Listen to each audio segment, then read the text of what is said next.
സ്വാഗത പ്രാസംഗികൻ പറഞ്ഞതുപോലെ ഈ പരിപാടി നൽകുന്ന സന്ദേശം നമുക്കും ഇതിന് കഴിയുമെന്നാണ്. നമുക്കും ഇതിന് കഴിയുമെന്നാണ്.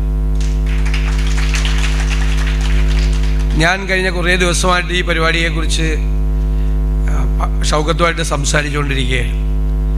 എത്ര മനോഹരമായിട്ടാണ് ഈ പരിപാടി സംഘടിപ്പിച്ചിരിക്കുന്നത്. അത് വലിയൊരു ചർച്ചയാക്കി ഇന്ന് ദേശീയ രാഷ്ട്രീയം ചർച്ച ചെയ്യുമ്പോൾ നമ്മൾ ഉയർത്തിപ്പിടിക്കേണ്ട ആളുകളെ മുഴുവൻ മുന്നിൽ അണിനിരത്തിക്കൊണ്ട് അവർക്ക് പറയാനുള്ളത് മുഴുവൻ ഏറ്റവും പ്രിയപ്പെട്ട ഈ സ്ഥലത്ത് വന്ന് അവർ പറയുകയും അതൊരു രാഷ്ട്രത്തിൻ്റെ ശബ്ദമാക്കി മാറ്റാൻ വേണ്ടിയിട്ടുള്ള ശ്രമവുമാണ് ഈ നാഷണൽ സെമിനാറിലൂടെ തുടക്കമിട്ടത്. പ്രിയങ്കരായ ശ്രീ രാഘവേട്ടനും ഈ വേദിയിലേക്ക് വരുന്നുണ്ട്. ഉജ്ജ്വലമായ ഒരു വിജയം, അഭിമാനകരമായൊരു വിജയം നേടിയതിന് ശേഷമുള്ള, പാർലമെൻറ്റിൽ പോയി സത്യപ്രതിജ്ഞ ചെയ്തതിന് ശേഷമുള്ള ആദ്യത്തെ വരവാണ്. ഹൃദയംഗവുമായ സ്വാഗതം അദ്ദേഹത്തിനും ഈ വേദിയിലേക്ക് നൽകിയ. ഇന്ത്യ എഗെയിൻസ്റ്റ് ഇൻടോളറൻസ് എന്നാണ് ഈ സെമിനാറിൻ്റെ ഈ സബ്ജക്റ്റ്. അസഹിഷ്ണുതയ്ക്കെതിരായി നമ്മുടെ രാജ്യം അണിനിരക്കുക എന്നതാണ് ഈ സെമിനാർ നമ്മുടെ രാജ്യത്തോട് ആവശ്യപ്പെടുന്നത്. ഈ അസഹിഷ്ണുത എന്ന് പറയുന്നത് ഇന്ത്യ എന്നുള്ള ആശയവുമായി പൊരുത്തപ്പെടുന്ന ഒന്നല്ല. ദ ഐഡിയ ഓഫ് ഇന്ത്യ എന്നുള്ള ആശയം നമ്മൾ ഇന്നിപ്പോൾ ഏറ്റവും കൂടുതൽ ചർച്ച ചെയ്യപ്പെടുന്നത് നമ്മുടെ ഭരണഘടനയാണ്. ആ ഭരണഘടനയുടെ അടിസ്ഥാനപരമായ മൂല്യങ്ങളെക്കുറിച്ചാണ് നമ്മൾ ഇന്ന് രാജ്യം ചർച്ച ചെയ്യുന്നത്. നമ്മുടെ അഭിമാനത്തോടു കൂടിയാണ് രാഹുൽ ഗാന്ധി അടക്കമുള്ള ആളുകൾ നമ്മുടെ ഭരണഘടന ഉയർത്തിപ്പിടിച്ചുകൊണ്ട് സത്യപ്രതിജ്ഞ ചെയ്തത്. അതൊരു മെസ്സേജാണ്. ആ ഭരണഘടന അല്ലെങ്കിൽ ആ ഭരണഘടനയിലെ ആശയങ്ങൾ ഒരു സുപ്രഭാതത്തിൽ ആകാശത്ത് നിന്ന് പൊട്ടി വീണ ആശയങ്ങളല്ല. അത് ഈ രാജ്യത്തിൻ്റെ പാരമ്പര്യത്തോടൊപ്പം, അതിൻ്റെ പൈതൃകത്തോടൊപ്പം പഴക്കമുള്ള ഒന്നാണ്. അതാണ് നമ്മൾ മനസ്സിലാക്കേണ്ടത്. നമ്മുടെ രാജ്യത്തിനൊരു പൈതൃകമുണ്ട്, ഒരു പാരമ്പര്യമുണ്ട്. നമ്മൾ 5000 വർഷങ്ങൾ എന്നാണ് അത് വിശേഷിപ്പിക്കപ്പെടുന്നത്. ആ 5000 വർഷക്കാലത്തെ നമ്മുടെ രാജ്യത്തിൻ്റെ ചരിത്രത്തിൽ എല്ലാ മതവിഭാഗങ്ങളും ഇന്ത്യയിലെ ഭരണത്തിന് നേതൃത്വം കൊടുത്തിട്ടുണ്ട്. ഹിന്ദുക്കളുണ്ട്, മുഗളന്മാരുണ്ട്, രജപുത്രന്മാരുണ്ട്, മാറി മാറി വന്ന ഒരുപാട് ആളുകൾ അധികാരത്തിലിരുന്നിട്ടുണ്ട്. അവരെല്ലാവരും ഇന്ത്യയിൽ ജനിച്ചവരൊന്നും ആയിരുന്നില്ല. ലോകത്തിൻ്റെ വിവിധ ഭാഗങ്ങളിൽ നിന്ന് വന്ന എല്ലാ സംസ്കാരങ്ങളോടും ജനപദങ്ങളോടും വിമുഖമായിട്ടല്ല രാജ്യം നിന്നത്. അവരെ ഇരുകൈകളും നീട്ടി സ്വീകരിച്ച മഹിതമായ ഒരു പാരമ്പര്യമാണ് നമ്മുടെ രാജ്യത്തിനുള്ളത്. ഞാൻ മനു എസ് പിള്ളയുടെ റിബൽ സുൽത്താൻ എന്ന പുസ്തകം വായിച്ചപ്പോൾ അതിൽ പറയുന്നു, അന്നത്തെ അബീസീനിയ, അതായത് ഇന്നത്തെ എത്യോപ്യ, ആ അബീസീനിയയിൽ നിന്നും അന്ന് മനുഷ്യ അടിമകളെ കൊണ്ടുവരും, കപ്പലിലെ അടിമകളെ കൊണ്ടുവരും.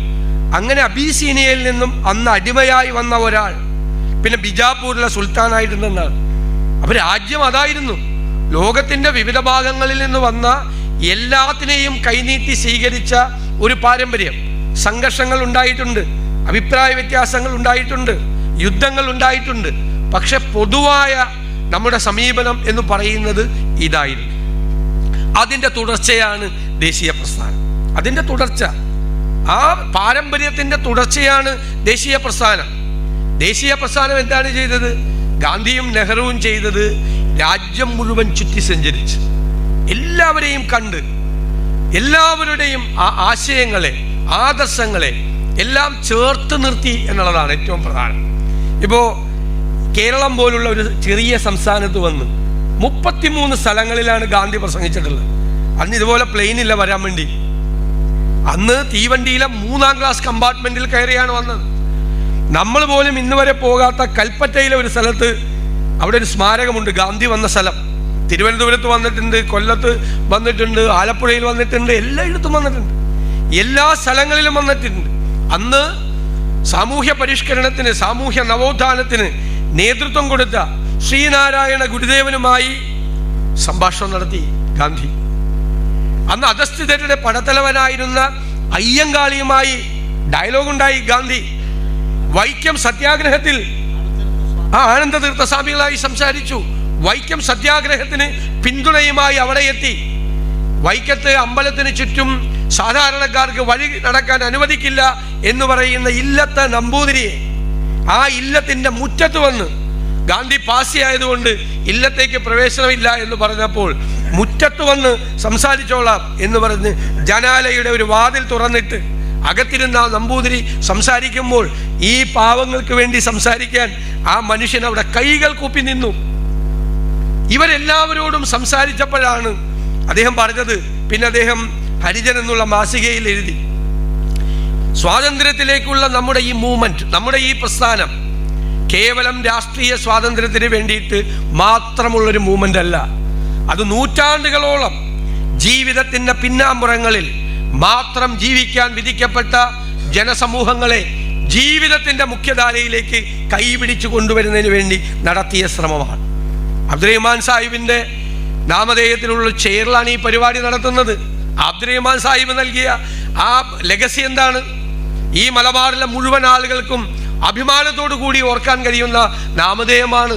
ബ്രിട്ടീഷുകാർക്കെതിരായിട്ടുള്ള ആ പോരാട്ടം, വിട്ടുവീഴ്ചയില്ലാത്ത പോരാട്ടം. എന്തെല്ലാമാണ് 46 വയസ്സിൽ വരെ ജീവിച്ച മനുഷ്യന്റെ ജീവിതത്തിലുള്ളത്. 9.5 വർഷക്കാലം ജയിലിലായിരുന്നു. എന്തിനാണ്? ഒരുപാട് 46 വർഷത്തിൽ 9.5 വർഷക്കാലം ജയിലിലായിരുന്നു. ബാക്കിയുള്ള സമയത്ത് ചെയ്ത കാര്യങ്ങൾ, മമ്പുറം തങ്ങളെ തിരിച്ചു കൊണ്ടുവരാൻ, മലബാർ കലാപം നടന്ന സമയത്ത് അതിനെ ശാന്തമാക്കാൻ, ആൻഡമാൻ സ്കീമിനെതിരായിട്ടുള്ള പോരാട്ടം നടത്തിയ അദ്ദേഹത്തെ തന്നെ ആൻഡമാനിലെ ജയിലിലാക്കി. എന്തൊരു സംഭവബഹുലമായ ജീവിതമായിരുന്നു. അവർക്കെല്ലാം അതിന് ആവേശം പകർന്നു കൊടുത്തത് ഈ പാരമ്പര്യമാണ്, ഈ ലെഗസിയാണ്. അതാണ് നമ്മുടേത്, അതാണ് നമ്മുടെ ആശയം. ഇന്ത്യ എന്നുള്ള ആശയം എല്ലാവരെയും നമ്മൾ ചേർത്ത് പിടിക്കുന്ന ഒരാശയം. ഇന്ന് ഒരാശയവുമായി നമ്മൾ ഏറ്റുമുട്ടുന്നു. ഐഡിയോളജിക്കൽ ഫൈറ്റാണ്, പ്രത്യയശാസ്ത്രപരമായ ഏറ്റുമുട്ടലാണ്, വിട്ടുവീഴ്ചയില്ലാത്ത ഒരു ഏറ്റുമുട്ടലാണ്. ആ ആശയം എന്ന് പറയുന്നത് രാജ്യത്തെ ഭിന്നിപ്പിക്കാനുള്ള ആശയമാണ്. നമ്മുടെ ആശയം രാജ്യത്തെ ഒന്നിപ്പിക്കാൻ വേണ്ടിയിട്ടാണ്, എല്ലാവരെയും ചേർത്ത് നിർത്താൻ വേണ്ടിയിട്ടുള്ള ആശയമാണ്. സ്വാതന്ത്ര്യ സമരകാലത്തും സ്വാതന്ത്ര്യ സമരത്തിന് ശേഷവും നമ്മൾ നടത്തിയത് അതാണ്. ഇന്നിപ്പോൾ ചെയ്യുന്നത് എന്താ? ഇന്ന് എവിടെയെല്ലാം ഭിന്നിപ്പിന്റെ വിത്തുകൾ പാകാൻ കഴിയുമോ? ഇപ്പോൾ കുനാൽ പുരോഹിതിന്റെ ഒരു പുസ്തകമുണ്ട്, ലേറ്റസ്റ്റ് ഹിന്ദുത്വ പോപ്പ് സ്റ്റാർസ് എന്നാണ്. മനഃപൂർവ്വമായി പ്ലാൻ ചെയ്ത് കവി സമ്മേളനങ്ങളിൽ, പ്രസംഗങ്ങളിൽ ചില ആളുകളെ ട്രെയിൻ ചെയ്ത് വിടുകയാണ്. അവർ വസ്തുതാപരമായ തെറ്റുകൾ കൊണ്ടുണ്ടാക്കിയ ആശയങ്ങളെ സാധാരണക്കാരൻ്റെ മനസ്സിലേക്ക് അടിച്ചേൽപ്പിക്കാൻ ശ്രമിക്കുകയാണ്. ഒരു കാര്യം പറഞ്ഞത്, അത്തരം ആളുകൾ പോയി നിരന്തരമായി രാജ്യത്തെല്ലായിടത്തും, പ്രത്യേകിച്ച് ഹിന്ദുക്കളുടെ ഇടയിൽ പ്രചരിപ്പിക്കുന്നത്. ഇവിടെ അത് തന്നെയാണ് പ്രധാനമന്ത്രി രാജസ്ഥാനിൽ തെരഞ്ഞെടുപ്പ് കാലത്ത് പ്രസംഗിച്ചത്. അവരുടെ ഒരു ആശയമാണ്. അവർ പ്രചരിപ്പിക്കുന്ന വസ്തുത അടിസ്ഥാനമില്ലാത്തൊരു ആശയമാണ്. എന്താണ്? മുസ്ലിങ്ങളുടെ പോപ്പുലേഷൻ വർദ്ധിക്കുന്നു, അവരെല്ലാം ചൈൽഡ് പ്രൊഡ്യൂസിങ് കമ്പനികളാണ് ഓരോ കുടുംബങ്ങളും. 2050 ആവുമ്പോഴേക്കും ഇന്ത്യയിലെ ഹിന്ദുക്കളെ മറികടന്ന് മുസ്ലിങ്ങളുടെ ജനസംഖ്യ വർദ്ധിക്കും. അതൊരു പ്രധാനമന്ത്രി പറയുകയാണ്. താഴെ തട്ടിൽ നിന്നും അവർ കുത്തിവെച്ച ഒരു ആശയത്തെ പ്രചരിപ്പിക്കാൻ, സാധാരണക്കാരായ ജനങ്ങളുടെ ഇടയിൽ പ്രചരിപ്പിച്ച ഒരു ആശയത്തെ ഒരു പ്രധാനമന്ത്രി പറയുകയാണ്. പ്രധാനമന്ത്രി ആരാ? കസ്റ്റോഡിയൻ ഓഫ് ഡോക്യുമെന്റ്സ് ആണ്. രാജ്യത്തിന്റെ പ്രധാനപ്പെട്ട ഡോക്യുമെന്റിന്റെ കസ്റ്റോഡിയൻ കൂടിയാണ് ഇന്ത്യയുടെ പ്രധാനമന്ത്രി. ആ പ്രധാനമന്ത്രിയുടെ കയ്യിൽ ഏറ്റവും അവസാനത്തെ സെൻസസ് 2011 സെൻസസ് എന്ന് പറയുന്ന ഒരു ഡോക്യുമെന്റ്, അതിന്റെ കസ്റ്റോഡിയൻ കൂടിയാണ് പ്രധാനമന്ത്രി. ആ സെൻസസിൽ പറയുന്നത് എന്താ? ഇന്ത്യയുടെ പോപ്പുലേഷൻ എല്ലാ കമ്മ്യൂണിറ്റിയുടെയും താഴോട്ട് വന്നുകൊണ്ടിരിക്കുക.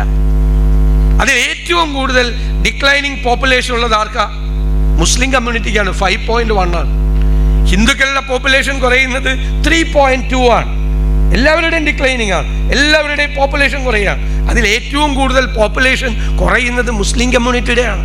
ആ വസ്തുതാപരമായ ഡോക്യുമെന്റ് വെച്ചുകൊണ്ട് ആ ഡോക്യുമെന്റിന്റെ കസ്റ്റോഡിയൻ പറയുകയാണ് വസ്തുതാവിരുദ്ധമായ കാര്യങ്ങൾ. അവരുടെ പ്രചരണത്തിന്റെ രീതി അതാ. അവർ ക്രൈസ്തവരെ കുറിച്ച് പറയുന്നത്, ക്രൈസ്തവർ രാജ്യത്തുള്ള എല്ലാവരെയും കൺവേർട്ട് ചെയ്ത് അവരുടെ പോപ്പുലേഷൻ വർദ്ധിപ്പിക്കുന്നു എന്നാണ്. 94 മുൻ പ്രധാനപ്പെട്ട IAS ഉദ്യോഗസ്ഥന്മാർ പ്രധാനമന്ത്രിക്ക് ഒരു കത്ത് നൽകി. ആ കത്തിൽ അവർ പറയുന്നുണ്ട് 1951 ഇന്ത്യയിലെ ക്രിസ്ത്യൻ കമ്മ്യൂണിറ്റിയുടെ പോപ്പുലേഷൻ 2.37. 2011 സെൻസസിൽ ഇന്ത്യയിലെ ക്രിസ്ത്യൻ കമ്മ്യൂണിറ്റിയുടെ പോപ്പുലേഷന്റെ പെർസെൻറ്റേജ് 2.37 കുറഞ്ഞു. അപ്പൊ അവര് കൺവേർട്ട് ചെയ്ത ആളുകളെ കൂട്ടുകയാണോ? അത് അവർക്കെതിരായിട്ട് ഒരു നെറേറ്റീവ് ഉണ്ടാക്കിയ. അവര് കൺവേർട്ട് ചെയ്യുന്നവരാണ്, അവര് ആളുകളെ മാറ്റുന്നവരാണ്. അപ്പൊ അവർക്കെതിരായിട്ട് ഹിന്ദുക്കൾ, യഥാർത്ഥത്തിൽ ഇവർ കളിപ്പിക്കുന്നത് ആരാ? ഹരിദാസേട്ടൻ പറഞ്ഞ ഹിന്ദുക്കളെയാണ് ഇവർ കളിപ്പിക്കുന്നത്. ഹിന്ദുക്കളെയാണ് തെറ്റായ കാര്യങ്ങൾ പറഞ്ഞ് അവർ പ്രേരിപ്പിക്കുന്നത്. അവരുടെ രീതി ഇപ്പൊ അവരെന്താ ചെയ്യുന്നത്? ഡൽഹിയിൽ കലാപം ഉണ്ടായപ്പോൾ ഡൽഹിയിൽ ഒരു വിഭാഗം ആളുകളുടെ മാത്രം ബുൾഡോസർ കൊണ്ടുവന്ന് നിരത്തി, വീടുകൾ നിരത്തി. ഇപ്പോൾ ഈ തെരഞ്ഞെടുപ്പിന് ശേഷം യുപിയിലെ അക്ബർ നഗറിൽ അവർ ബുൾഡോസർ കൊണ്ടുവന്ന് 1800ഓളം കുടുംബങ്ങളെ, ഒരു വിഭാഗത്തിൽപ്പെട്ട ആളുകളുടെ കുടുംബങ്ങളെയും അവരുടെ ബിസിനസ് സ്ഥാപനങ്ങളെയും തകർത്തു. ബുൾഡോസർ രാജാണ്. ഈ ചരിത്രത്തിലേക്ക് നോക്കുമ്പോൾ ഈ ബുൾഡോസർ രാജ് പണ്ടുണ്ട്. എന്നാണ് ബ്രിട്ടീഷുകാരാണ് ചെയ്തത്. ആർക്കെതിരെ? ഒന്നാം സ്വാതന്ത്ര്യ സമരത്തിന് ശേഷം 1857 ഒന്നാം സ്വാതന്ത്ര്യ സമരത്തെ അടിച്ചമർത്തിയതിനു ശേഷം ഇന്ത്യയുടെ തലസ്ഥാന നഗരമായ ഡൽഹിയിൽ ബ്രിട്ടീഷുകാർ ചെയ്തത് ഈ ബുൾഡോസർ രാജാണ്. അവർ ചെയ്തത് ഹിന്ദുക്കളെയും മുസൽമാന്മാരെയും ഒരുമിച്ച് അവരുടെ സ്ഥാപനങ്ങളെ മുഴുവൻ ഈ അന്നത്തെ ബുൾഡോസർ കൊണ്ട് ഇടിച്ചു നിരത്തുകയായിരുന്നു. അന്നെന്താ ചെയ്തത്? അന്ന് ഒരുമിച്ചാണ് ആ സ്വാതന്ത്ര്യ സമരത്തിന് പോയത്. ഹിന്ദുക്കളും മുസൽമാന്മാരും കൈകോർത്ത് കുടിച്ചു കൊണ്ടാണ് പോയത്. സ്കൾ ഓഫ് ആലംബഗ് എന്ന് പറയുന്ന ടിമ്മേ വൈറ്റ്നർ എന്ന് പറയുന്ന ഒരു ചരിത്രകാരൻ്റെ ഒരു പുസ്തകമുണ്ട്. അയർലൻഡിലെ ഒരു പബ്ബിൽ നിന്നും ഒരു തലയോട്ടി കിട്ടുന്നു. ആ തലയോട്ടി അന്വേഷിച്ച് ഈ ചരിത്രകാരൻ യാത്ര ചെയ്യുന്നതാണ്. അദ്ദേഹം ബ്രിട്ടീഷ് ആർക്കൈവ്സിലെത്തി, ഡൽഹി ആർക്കൈവ്സിലെത്തി, അവസാനം സിയാൽകോട്ടിലെത്തി അന്വേഷിക്കുകയാണ്. അപ്പം എന്താ? ഒന്നാം സ്വാതന്ത്ര്യ സമരത്തെ ബ്രിട്ടീഷുകാർ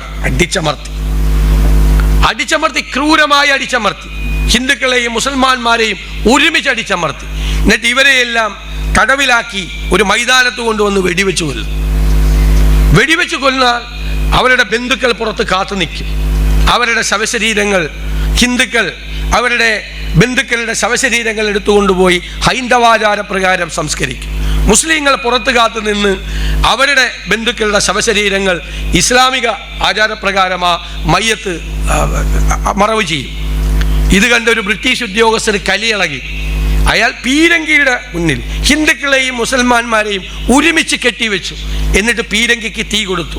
ഇവരുടെ എല്ലാം ശവശരീരങ്ങൾ ചിതറി ആ ഗ്രൗണ്ടിൽ വീണു. ബന്ധുക്കൾ ഒരു നിമിഷം സ്തംഭിച്ചു നിന്നു. ആർക്കും ആരുടേതെന്ന് തിരിച്ചറിയാൻ പറ്റാത്ത ഈ മൃതദേഹങ്ങൾ കൊണ്ടുപോയി എങ്ങനെ മതാചാരപ്രകാരം സംസ്കരിക്കും? പക്ഷെ ഒരു നിമിഷമേ അവർ കാത്തു നിന്നുള്ളൂ. പിന്നെ അവരെല്ലാവരും ചേർന്ന് ഒരുമിച്ച് ഈ ശവശരീരങ്ങളുടെ അവശിഷ്ടങ്ങൾ ഒരുമിച്ച് ശേഖരിച്ച് ഒരുമിച്ച് പോയി ഹൈന്ദവാചാരപ്രകാരവും ഇസ്ലാമിക ആചാരപ്രകാരവും സംസ്കരിച്ചുകൊണ്ടാണ് അവർ ബ്രിട്ടീഷുകാർക്ക് തിരിച്ചടി കൊടുത്തത്. അപ്പോൾ ഈ ആലംബഗ് എന്ന് പറയുന്നത് ഒരു സീപ്പോയി ആയിരുന്നു. ആ സീപ്പോയിയുടെ അന്ന് ഈ സോവനീർ കൊണ്ടുപോകും. രാജ്യം വിട്ട് റിട്ടയർ ചെയ്ത് തിരിച്ചു പോകുമ്പോൾ പട്ടാള ഉദ്യോഗസ്ഥന്മാർ അന്ന് കൊണ്ടുപോയിരുന്നത് അവർ കൊന്ന, നിങ്ങൾ കണ്ടിട്ടില്ലേ പണ്ട് കടുവയെ കൊന്നിട്ട് കടുവയുടെ മീതെ തോക്കുമായിട്ട് നിൽക്കുന്ന ആളുകളുടെ ഫോട്ടോ എന്നുപോലെ അവർ കൊന്ന ഒരാളുടെ തലയോട്ടിയാണ് സോവനീറായിട്ട് കൊണ്ടുപോകുന്നത്. അങ്ങനെ ഒരു ബ്രിട്ടീഷ് ഉദ്യോഗസ്ഥൻ അവർ കൊന്ന ഈ ആലംബഗ് എന്ന് പറയുന്ന സീപ്പോയിയുടെ ഈ തലയോട്ടിയുമായിട്ടാണ് നാട്ടിലേക്ക് സോവനീറായിട്ട് പോയത്. അതെവിടെയോ നഷ്ടപ്പെട്ടിട്ടാണ് ഐറിഷ് പബ്ബിൽ വന്നത്. ആ തലയോട്ടി അന്വേഷിച്ചുള്ള ആ ചരിത്രകാരൻ്റെ യാത്രയിലാണ് ഒരു സ്വാതന്ത്ര്യ സമരത്തിലെ മതസൗഹാർദ്ദവും ഇന്ത്യക്കാർ തമ്മിലുള്ള പരസ്പര സ്നേഹവും മുഴുവൻ പ്രതിഫലിക്കപ്പെട്ടത്. എത്രയോ സംഭവങ്ങൾ. ഷഹനായിയുടെ ചക്രവർത്തിയായ ബിസ്മില്ലാ ഖാൻ ആരാ? കാശിയിലാണ് അദ്ദേഹം ജീവിക്കുന്നത്. ലോകപ്രസിദ്ധനാണ്. ന്യൂയോർക്കിൽ നിന്ന് വന്ന, ലണ്ടനിൽ നിന്ന് വന്ന പത്രപ്രവർത്തകർ അദ്ദേഹത്തോട് ചോദിച്ചു, എന്തിനാണ് ഈ പൗരാണിക നഗരത്തിൽ ജീവിക്കുന്നത്? നിങ്ങൾക്ക് ന്യൂയോർക്കിലേക്ക് വരാൻ പാടില്ലേ? നിങ്ങൾക്ക് ലണ്ടനിലേക്ക് വരാൻ പാടില്ലേ? നിങ്ങൾക്ക് പണവും പ്രശസ്തിയും കൂടുതൽ കിട്ടും. ഏറ്റവും കുറഞ്ഞത് നിങ്ങൾക്ക് ഡൽഹിയിലെങ്കിലും വന്ന് താമസിക്കാൻ പാടില്ല എന്ന് ചോദിച്ചു. അപ്പോൾ ബിസ്മില്ലാ ഖാൻ പറഞ്ഞൊരു പരിപാടിയുണ്ട്. കാശി ഏതാ സ്ഥലം? കാശി പുണ്യനഗരമാണ് ഹിന്ദുക്കളുടെ, അല്ലേ? വിശ്വനാഥൻ്റെ, കാശി വിശ്വനാഥൻ്റെ സ്ഥലമാണ്. ബിസ്മില്ലാ ഖാൻ പറഞ്ഞ മറുപടി, ഞാൻ എൻ്റെ കാശി വിശ്വനാഥനെ വിട്ട് എങ്ങോട്ടും ഇല്ല എന്നാണ്. കാശി വിശ്വനാഥൻ്റെ ഉത്സവം ആരംഭിക്കണമെങ്കിൽ ബിസ്മില്ലാ ഖാന്റെ കുടുംബത്തിൽ നിന്ന് വന്ന ഒരാൾ ഷെഹനായി വായിക്കണം. അതാണ് നമ്മുടെ പാരമ്പര്യം. ഒരുമിച്ചാണിരുന്നു എല്ലാം, പരസ്പരം സ്നേഹിച്ചും പരസ്പരം സഹകരിച്ചും ഒരുമിച്ച് നിന്നും കൊണ്ടുപോയ ഒരു രാജ്യത്തെ ആദ്യം ഭിന്നിപ്പിക്കാൻ ശ്രമിച്ചത് ബ്രിട്ടീഷുകാർ. ഇന്ന് ഭരണകൂടത്തിൽ ഇരിക്കുന്ന ആളുകൾ ബ്രിട്ടീഷുകാരുടെ അതേ പാതയിൽ സഞ്ചരിക്കുന്നു. നമ്മുടെ ലോകത്തിൻ്റെ ഈ സമീപകാലത്തെ ഏറ്റവും ഭയാനകമായ കാലമേതാ? ഏറ്റവും ഭയാനകമായ കാലം ഒന്നാം ലോക മഹായുദ്ധത്തിനും രണ്ടാം ലോക മഹായുദ്ധത്തിനും ഇടയിൽ ലോകത്തിലുണ്ടായ കാലമാണ്. കോടിക്കണക്കിന് മനുഷ്യർ കൊല ചെയ്യപ്പെടുകയും ജയിലുകളിൽ അടയ്ക്കപ്പെടുകയും, എവിടെയാണെങ്കിലും, സൈബീരിയയിലാണെങ്കിലും ഗുലാഗുകൾ ആണെങ്കിലും പോയ്സൺ ചേംബറുകളിലാണെങ്കിലും ലോകത്തിൻ്റെ വിവിധ ഭാഗങ്ങളിൽ മനുഷ്യരെ ക്രൂരമായി കൊന്നൊടുക്കിയ ഏകാധിപതികളായ ഭരണാധികാരികൾ അവരുടെ ഏറ്റവും പരമോന്നതമായ സ്ഥാനങ്ങളിൽ ഇരുന്നു കൊണ്ട് മനുഷ്യരെയും മനുഷ്യവംശങ്ങളെയും ഇല്ലായ്മ ചെയ്യാൻ നടത്തിയ ക്രൂരമായ ശ്രമങ്ങളാണ് നമ്മുടെ ചരിത്രത്തിലെ, ലോക ചരിത്രത്തിലെ ഏറ്റവും കറുത്ത അധ്യായം. ഇന്നിപ്പോൾ എന്താ സംഭവിക്കുന്നത്? ഞാൻ പറയുന്നു, 20-ാം നൂറ്റാണ്ടിൻ്റെ ആദ്യ പകുതിയിൽ എന്താണ് ലോകത്ത് സംഭവിച്ചത്, അത് തന്നെ 21-ാം നൂറ്റാണ്ടിൻ്റെ ആദ്യ പകുതിയിലും സംഭവിച്ചു കൊണ്ടിരിക്കുന്ന ഭീതിതമായ കാഴ്ചയാണ് കാണുന്നത്. ഇത് ഇന്ത്യയിലെ മാത്രം ട്രെൻഡല്ല, എക്രോസ് ദ വേൾഡ് ലോകത്തിൻ്റെ വിവിധ ഭാഗങ്ങളിൽ ഇതുപോലുള്ള ഭരണാധികാരികളും ഇതുപോലുള്ള നാഷണലിസ്റ്റ് പോപ്പുലിസ്റ്റ് ആശയങ്ങളും മുന്നോട്ട് വെച്ചുകൊണ്ട് ജനങ്ങളെ കബളിപ്പിക്കാൻ ശ്രമിക്കുന്ന ഭരണാധികാരികളുടെയും ആശയങ്ങളുടെയും ഒരു കുത്തൊഴുക്കാണ് ഇന്ത്യയിൽ നടക്കുന്നത്. നിങ്ങൾ ഹിറ്റ്ലറെ ഏറ്റവും കൂടുതൽ ആളുകളുടെ മുമ്പിൽ പ്രസന്റ് ചെയ്ത ഗീബൽസ്. ആരായിരുന്നു ഗീബൽസ്? Propaganda minister. ഒരു കള്ളം 1000 വട്ടം പറഞ്ഞാൽ സത്യമായി മാറും എന്ന് വിശ്വസിച്ചിരുന്ന പ്രൊപ്പഗാൻഡ മിനിസ്റ്റർ. അദ്ദേഹം ശരിക്ക് ഇങ്ങനെ കാലിനൊരു വളവുണ്ട് നടക്കുമ്പോൾ. അദ്ദേഹം ജർമ്മനിയിലെ ജനങ്ങളെ മുഴുവൻ പറഞ്ഞ് വിശ്വസിപ്പിച്ചു, ജർമ്മനിയും ഫ്രാൻസും തമ്മിലുള്ള യുദ്ധത്തിനിടയിൽ തടവുകാരനായി പിടിക്കപ്പെട്ട ഗീബൽസിനെ ടോർച്ചർ ചെയ്തു ഫ്രഞ്ച് പട്ടാളം. അങ്ങനെയാണ് എൻ്റെ കാലിങ്ങനെ വയ്യാതായതെന്ന് പറഞ്ഞു. സത്യത്തിൽ അതായിരുന്നില്ല. അദ്ദേഹം ജന്മനാ തന്നെ അദ്ദേഹത്തിന് ഈ പ്രോബ്ലം ഉണ്ടായിരുന്നു. പക്ഷെ ജർമ്മനിയിലെ ജനതയെ, അപ്പോൾ ഒരു രാജ്യം മറ്റൊരു രാജ്യവുമായിട്ടുള്ള യുദ്ധത്തിൽ ഈ നാട്ടിലെ ഒരാൾ തടവുകാരനായി പിടിച്ച് അവിടുത്തെ പട്ടാളം ഇയാളെ ടോർച്ചർ ചെയ്തെന്ന് പറയുമ്പോൾ ഉണ്ടാകുന്ന ഒരു സ്നേഹവും സിമ്പതിയും ഉണ്ടായാൽ ഇല്ലാത്ത കാര്യം പറഞ്ഞത് ഉണ്ടാക്കി. അയാൾ ഹിറ്റ്ലറെ അവതരിപ്പിച്ചു, ജനങ്ങളുടെ മുന്നിൽ അവതരിപ്പിച്ചു. ഹിറ്റ്ലർ യോഗത്തിലേക്ക് വരുമ്പോൾ ഭയങ്കര ഡ്രം ബീറ്റ്സ്, ലൈറ്റ്സ് ഒക്കെ വലിയ ഓണായി, വല്ലാത്തൊരു വേറൊരു ട്രാൻസ് മൂടെന്ന് പറയില്ലേ, വല്ലാത്തൊരു ആംബിയൻസ് ക്രിയേറ്റ് ചെയ്യും. അപ്പോൾ ഇയാൾ വലിയ ഒറേറ്ററാണ്, ഇയാളിങ്ങനെ സംസാരിക്കും. അപ്പോൾ ജർമ്മൻ ജനതയ്ക്ക് എപ്പോഴും ലോകത്ത് ഇത്തരം ആളുകൾ കടന്നു വരുന്നത് ഒരു സോഷ്യോ ഇക്കണോമിക് ടെൻഷൻസ് ഉള്ള കാലത്താണ്. സാമൂഹ്യവും സാമ്പത്തികവുമായ തകർച്ച ലോകത്തുണ്ടാകുന്ന കാലത്താണ് ഇത്തരം ശക്തികൾ വരുന്നത്. ഒന്നാം ലോക മഹായുദ്ധത്തിന് ശേഷം ജർമ്മനിയെ ഒറ്റപ്പെടുത്താൻ, ഞാനിത് ജർമ്മനിയുടെ ചരിത്രം പറയാൻ എന്താണെന്ന് നിങ്ങൾ ചോദിച്ചാൽ സമാനതകളാണ്. അവരെ ഒറ്റപ്പെടുത്താൻ വേണ്ടിയിട്ട് ലോകരാജ്യങ്ങളെല്ലാം ശ്രമിക്കുന്നൊരു കാലത്താണ് ഇയാൾ വരുന്നത്. അവർക്ക് കടന്നു വരാൻ എപ്പോൾ നമ്മൾ സംഘർഷങ്ങളും അനിശ്ചിതത്വങ്ങളും ഉള്ളപ്പോൾ ഇതുപോലുള്ള ശക്തികൾ കടന്നു വരും. അന്ന് ഗീബൽസ് ആയിരുന്നു ഇത്തരം ആളുകളെ പ്രസന്റ് ചെയ്തിരുന്നത്. അന്ന് ഒരു ഗീബൽസ് ഉണ്ടായിരുന്നു. ഇന്ന് ആയിരക്കണക്കിന് ഗീബൽസുമാരാണ് PR ടീം എന്ന പേരിൽ ഇറങ്ങിയിരിക്കുന്നത്. അവരാണ് ഇപ്പോഴത്തെ ഗീബൽസുമാർ. PR ടീം ഇല്ലാത്ത കാര്യങ്ങൾ പറഞ്ഞ്, വസ്തുതാവിരുദ്ധമായ കാര്യങ്ങൾ പറഞ്ഞ് അവർ തെറ്റിദ്ധരിപ്പിക്കും. ഇപ്പോൾ ഒരു സോഷ്യൽ മീഡിയ കൂടിയുണ്ട്. ആ സോഷ്യൽ മീഡിയ എന്ന് പറയുന്നത് അപകടകരമായ രീതിയിലേക്ക് പോവുകയാണ്. സോഷ്യൽ മീഡിയ മാത്രമല്ല, നമുക്കറിയാം നമ്മുടെ കാലത്ത് പ്രിന്റ് മീഡിയ, പിന്നെ വിഷ്വൽ മീഡിയ, പിന്നെ സോഷ്യൽ മീഡിയ, ഇപ്പം ക്ലൗഡ് മീഡിയയിലേക്ക് പോവുകയാണ്. അവരാണ് ഇതെല്ലാം കൈകാര്യം ചെയ്യാണ്, ആളുകളെ കൈകാര്യം ചെയ്യാണ്. ആർട്ടിഫിഷ്യൽ ഇൻ്റലിജൻസ് കൂടി വന്നിരിക്കുകയാണ്. ആർട്ടിഫിഷ്യൽ ഇൻ്റലിജൻസ്, നമ്മുടെ നോബൽ സമ്മാനം, സമാധാനത്തിന് നോബൽ സമ്മാനം കിട്ടിയ ഒരു പത്രപ്രവർത്തകയുണ്ട്, മരിയ റേസയുടെ ഒരു മനോഹരമായ പുസ്തകമുണ്ട്, how to stand up to a dictator. ഒരു ഏകാധിപതിയെ എങ്ങനെ ചെറുത്ത് നിൽക്കാമെന്നുള്ള അതിമനോഹരമായ പുസ്തകമാണ്. ഫിലിപ്പൈൻസിൽ ഒരു ഏകാധിപതിയുമായി അവർ യുദ്ധത്തിലായിരുന്നു. അവരുടെ സ്ഥാപനങ്ങൾ അടച്ചുപൂട്ടി, അവരെ ജയിലിലാക്കി. പക്ഷെ അവർ ഫൈറ്റ് ഫൈറ്റ് ചെയ്താണ് അവസാനം നോബൽ പ്രൈസ് അവർക്ക് കിട്ടിയത്. അവർ ഈ സോഷ്യൽ മീഡിയയെ ഈ പുതിയ കാലത്തെ ഇതുപോലുള്ള നേതാക്കൾ എങ്ങനെയാണ് സ്വാധീനിക്കുന്നത് എന്നുള്ളൊരു റിസർച്ച് നടത്തിയപ്പോൾ ഇന്ത്യയിൽ, ട്രംപിൻ്റെ കാലത്ത് അമേരിക്കയിൽ ഉൾപ്പെടെയുള്ള ലോകരാജ്യങ്ങളിൽ സോഷ്യൽ മീഡിയയെ എത്ര ഭംഗിയായിട്ടാണ് മാനിപ്പുലേറ്റ് ചെയ്യുന്നത്. ഇപ്പം എൻ്റെ അക്കൗണ്ട് നിരീക്ഷിക്കുക. എൻ്റെ അക്കൗണ്ട് നിരീക്ഷിച്ചാൽ എനിക്കിഷ്ടമുള്ള ഏത് തരത്തിലുള്ള സംഗീതമാണ് എനിക്കിഷ്ടം, ഏത് തരത്തിലുള്ള നാടകമാണ് എനിക്കിഷ്ടം, ഏത് തരത്തിലുള്ള സിനിമയാണ് എനിക്കിഷ്ടം, ഏത് തരത്തിലുള്ള ന്യൂസുകൾ കേൾക്കുന്നതാണ് എനിക്കിഷ്ടം, എന്തിനോടാണ് എനിക്ക് താല്പര്യം എന്ന് വളരെ പെട്ടെന്ന് എന്നെ അസസ് ചെയ്യാൻ പറ്റും. എന്നിട്ട് എനിക്കിഷ്ടമുള്ള കാര്യങ്ങളിലൂടെ, എനിക്കിഷ്ടമുള്ള മീഡിയത്തിലൂടെ അവർക്കിഷ്ടമുള്ള കാര്യങ്ങൾ എന്നിലേക്ക് അടിച്ചേൽപ്പിക്കുക. നമ്മൾ പണ്ട് ബ്രെയിൻ വാഷിംഗ് എന്ന് പറയും, മസ്തിഷ്ക പ്രക്ഷാളനം എന്ന് പറയും. ഞാൻ അറിയാതെ എനിക്ക് താല്പര്യമുള്ള മീഡിയത്തിലൂടെ അവർക്ക് താല്പര്യമുള്ള വിഷയങ്ങൾ എന്നിലേക്ക് അടിച്ചേൽപ്പിക്കുന്ന ഒരു പുതിയ കാലത്താണ്, അപകടകരമായ ഒരു കാലത്താണ് ജീവിക്കുന്നത്. നിങ്ങൾ നോക്കിക്കോ, സമൂഹ മാധ്യമങ്ങളിലൂടെ, ഹാൻഡിലുകളിലൂടെ പ്രചരിപ്പിക്കുന്ന ഈ പച്ചക്കള്ളങ്ങൾ, നുണകളാണ് പ്രചരിപ്പിക്കുന്നത്. എന്നിട്ട് ഇത് വിശ്വസിക്കുകയാണ് ആളുകൾ.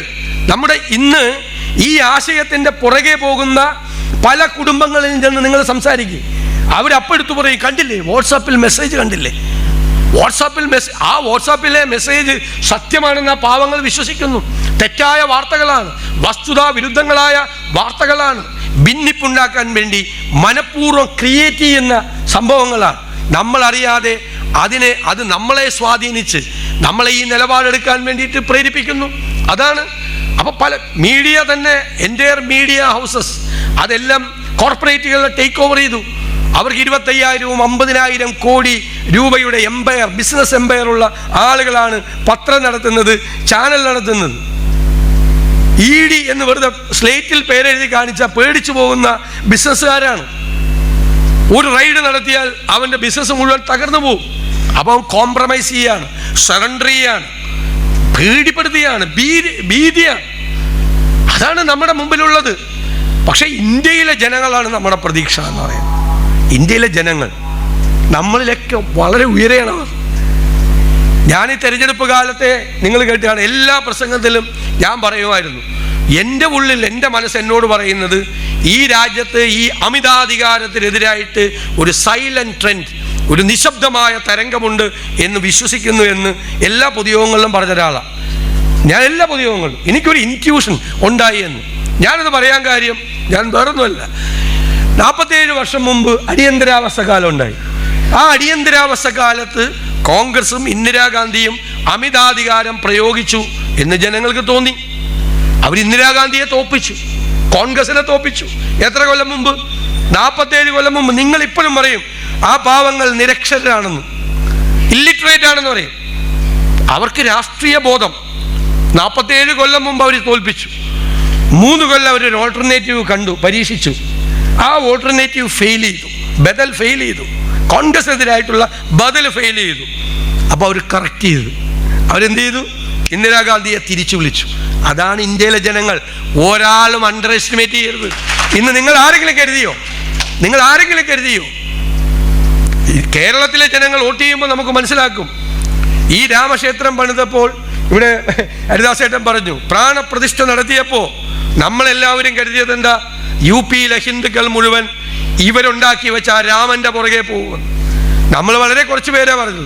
ഞാനൊന്ന് സോഷ്യൽ മീഡിയയിൽ ഒരു കമൻറ്റ് ചെയ്തു, ഹരിദാസേട്ടൻ പറഞ്ഞതുപോലെ എൻ്റെ രാമൻ ഇപ്പോൾ അയോധ്യയിലല്ല നിൽക്കുന്നത്, ഹേ റാം എന്ന് പറഞ്ഞ് മഹാത്മാഗാന്ധി മരിച്ചു വീണ ബിർള മന്ദിരത്തിൻ്റെ വാതിൽക്കലാണ് എൻ്റെ രാമൻ നിൽക്കുന്നതെന്ന് പറഞ്ഞു. UP-യിലെ ജനങ്ങളും പറഞ്ഞത് അതാണ്. നമ്മൾ രാഷ്ട്രീയ നേതാക്കളാണ്, നമ്മൾ രാഷ്ട്രീയ പ്രവർത്തകരാണ്, നമുക്കത് പറയാൻ പറ്റും, നമുക്കത് മനസ്സിലാക്കാൻ പറ്റും. പക്ഷെ ആ പാവങ്ങളെ മതപരമായ കാര്യങ്ങൾ പറഞ്ഞ് ദൈവത്തിൻ്റെ പേര് പറഞ്ഞ് കബളിപ്പിക്കാൻ ശ്രമിച്ചപ്പോൾ അവരും ഇന്ത്യയിൽ പറഞ്ഞ മറുപടിയാണ്, ഇത് ഞങ്ങളുടെ രാമനല്ല, ഇത് നിങ്ങളുടെ രാഷ്ട്രീയ രാമനാണ്. രാമന് ഞങ്ങൾക്കിഷ്ടമാണ്, രാമൻ ഞങ്ങളുടെ ഹൃദയത്തിലുണ്ട്, ഞങ്ങൾക്ക് മതപരമായ വിശ്വാസമുള്ളവരാണ്, ഞങ്ങൾ ദൈവത്തിൽ വിശ്വസിക്കുന്നവരാണ്, രാമനെ ഞങ്ങൾക്കിഷ്ടമാണ്. ഇവിടെ ചില ആളുകൾ ഒരിക്കലും അമ്പലത്തിൽ പോകാത്തവർ വരെ അയോധ്യക്ക് ടിക്കറ്റ് എടുത്ത് പോകാൻ പോയവരാ. കേരളത്തിൽ ചിലർ ഇവിടെ അമ്പലത്തിൽ പോവില്ല. എന്നിട്ട് അയോധ്യക്ക് ടിക്കറ്റ് എടുത്ത് അവിടുത്തെ രാമനെ കാണാൻ വേണ്ടി.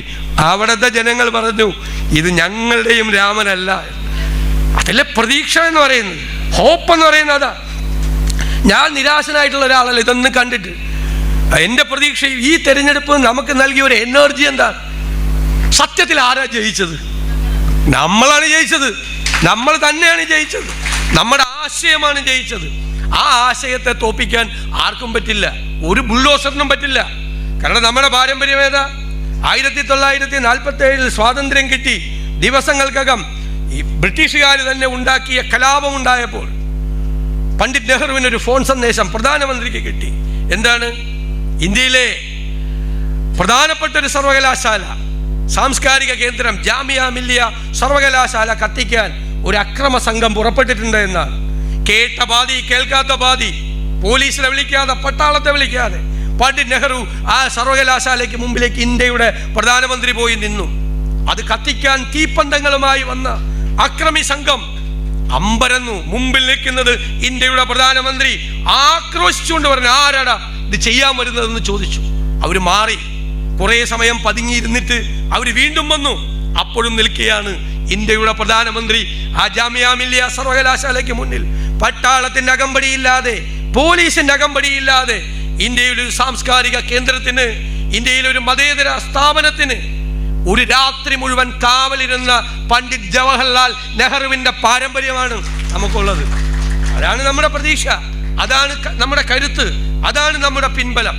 നമുക്ക് പറയാനുള്ളത്, നമ്മൾ ഒരു വർഗീയ ശക്തികളുമായി നമ്മൾ കോംപ്രമൈസ് ചെയ്യില്ല. No compromise. അത് ഭൂരിപക്ഷ വർഗീയതയാണെങ്കിലും ന്യൂനപക്ഷ വർഗീയതയാണെങ്കിലും അവർ പരസ്പരം പാലൂട്ടി വളർത്തുന്ന ശത്രുക്കളാണ്. ഒരുത്തന്റെ നിലനിൽപ്പ് മറ്റവന്റെ ഇവൻ കുഴപ്പം കാണിച്ചാലാണ് മറ്റവന് സാധ്യതയുള്ളൂ, മറ്റവൻ കുഴപ്പം കാണിച്ചാലാണ് ഇവന് സാധ്യതയുള്ളൂ. ഇവർ അപകടകാരികളാണ് എന്ന് എല്ലാവരും തിരിച്ചറിയണം. ഇവര് പരസ്പരം സഹായിച്ചുകൊണ്ട് പാലൂട്ടി വളർത്തുന്ന ശത്രുക്കളാണ്. ആ ഒരു തരത്തിലുള്ള വർഗീയതയുമായി നമ്മൾ കോംപ്രമൈസ് ചെയ്യത്തില്ല. ഇനി കേരളത്തിലെ കോൺഗ്രസിന്റെ ആശയത്തിൽ വെള്ളം ചേർക്കാൻ ഒരു തരത്തിലും നമ്മളാരും സമ്മതിക്കില്ല. നമ്മൾ ആരും ഒരുമിച്ച് നിൽക്കും. പഴയ ആശയമാണ്, ഔട്ട്ഡേറ്റഡ് ആണ് എന്ന് പറയുന്നില്ല. ഇത് കാലാതിവർത്തിയായ ആശയമാണ്. സൂര്യചന്ദ്രന്മാർ ഉള്ള കാലത്തോളം ഈ രാജ്യം ഇന്ത്യ ജീവിക്കണമോ മരിക്കണമോ എന്നുള്ള ചോദ്യത്തിന്റെ മുന്നിൽ ഇന്ത്യ ജീവിക്കണമെന്നാണ് ഉത്തരം കൊടുക്കുന്നതെങ്കിൽ അതിനെ പ്രതിരോധിക്കാനുള്ള ആശയം ഇത് മാത്രമാണ്, ഇത് തന്നെയായിരിക്കും. കേവലം ഒരു തെരഞ്ഞെടുപ്പിൽ ജയിക്കാൻ വേണ്ടി ഈ ആശയങ്ങളിൽ ഒരു കാരണവശാലും വെള്ളം ചേർക്കില്ല. തെരഞ്ഞെടുപ്പ് ജയവും പരാജയവും ഒക്കെ വരും. തെരഞ്ഞെടുപ്പിൽ ജയിക്കാൻ വേണ്ടി നമ്മൾ വെള്ളം ചേർത്താൽ പിന്നെ രാജ്യമുണ്ടാവില്ല. അപ്പോൾ ഈ പോരാട്ടം, അസഹിഷ്ണുതയ്ക്കെതിരായിട്ടുള്ള ഈ പോരാട്ടം, നിരന്തരമായ നമ്മുടെ പോരാട്ടം, ആ പോരാട്ടത്തിനുള്ള ഒരു എപ്പോഴും ഒരു ഐഡിയോളജിക്കൽ ബേസ് ഉണ്ടാകണം. നമ്മൾ എവിടെയാണ് നിൽക്കുന്നത്, ഏത് മഹിതമായ ഒരു ആശയത്തിന്റെ കുടുക്കിയിലാണ് നമ്മൾ നിൽക്കുന്നത് എന്നുള്ളൊരു ബോധ്യം വേണം. ഇവിടെ ശ്രീ ആര്യാടൻ ഷൗക്കത്തും ശ്രീ വീക്ഷണം മുഹമ്മദും ഈ മനോഹരമായ പരിപാടി നടത്തിയതിലൂടെ അവർ നൽകുന്ന സന്ദേശം, പ്രിയങ്കരനായ അബ്ദുറഹ്മാൻ സാഹിബിന്റെ ചെയറിന്റെ നാമധേയത്തിൽ നടത്തുന്ന സന്ദേശം അതാണ്. നമുക്ക് ഉറച്ചു നിൽക്കാൻ, നമുക്ക് ചോദ്യങ്ങൾ ചോദിക്കാൻ, നമുക്ക് രാജ്യത്തെ പ്രതിരോധിക്കാൻ, രാജ്യത്തിന് വേണ്ടി പോരാടാൻ നമുക്കൊരു ഐഡിയോളജി ഉണ്ട് എന്നാണ് അവർ പറയുന്നത്. ഞാൻ അവരെ എല്ലാവരെയും, ആ ടീമിനെ മുഴുവൻ പ്രത്യേകമായി അഭിനന്ദിച്ചുകൊണ്ട് ഇങ്ങനെയൊരു മനോഹരമായ പരിപാടിയിൽ പങ്കെടുക്കാൻ കഴിഞ്ഞതിലുള്ള സന്തോഷം പ്രകടിപ്പിച്ചുകൊണ്ട് ഈ സമാപന സെഷൻ ഉദ്ഘാടനം ചെയ്തതായി അറിയിക്കുന്നു. നന്ദി.